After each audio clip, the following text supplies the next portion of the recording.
সকল দোষের দোষীরাই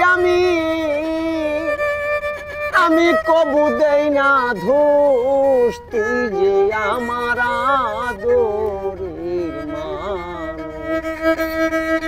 অসোনা বন্ধু রে তুই যে আমার আদরের মানুষ। গাজীপুর মহানগরীর রাজেন্দ্রপুর চৌরাস্তা এলাকার বাসিন্দা হানিফ মিয়া। গান বাজনায় যার নেশা, গানই যেন তার জীবন। কিন্তু গান পাগল এই মানুষটার অদ্ভুত এক বন্ধু একটি ছাগলছানা। নেতা নামে ডাকলেই ছাগলটি ছুটে আসে হানিফ মিয়ার কাছে। তোতাপুরি জাতের এই ছাগলটিকে তিনি কিনেছিলেন মাত্র 1 মাস বয়সে 9,000 টাকা দিয়ে।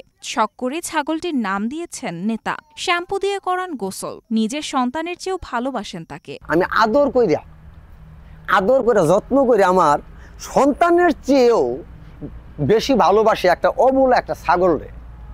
এই ছাগলটা আমি যখন বাসায় না থাকি ছাগলটা চিল্লাচিল্লি করে, আর আমি যখন বাসার থেকে আয়া যখন ডাক দিই আ নেতা আমার আবার ছাগলের নাম রাখছি নেতা। হানিফ মিয়া যখন দোকান কিংবা বাজারে যান, পিছু পিছু ছাগল ছানাটিও যায়। চা কিংবা পান যাই খান, ছাগলটিও তা খায়। অবসর সময়ে যখন হানিফ মিয়া তার প্রিয় বেহালায় সুর তোলেন, পাশে থেকে ছাগল ছানাটি মাথা নাড়ে। কখনো হানিফের গায়ের সাথে মুখ ঘেঁষে যেন বলছে, আমিও তোমার সঙ্গী, তোমার শ্রোতা। মানুষ ও প্রাণীর এই বন্ধনটি স্থানীয়দের মাঝেও আলোচনার বিষয়। অনেকে দেখতে আসেন এই হানিফ মিয়া ও তার অদ্ভুত সঙ্গীকে। কারো চোখে অবাক বিস্ময় কিংবা কারো মনে উষ্ণ ভালোবাসা।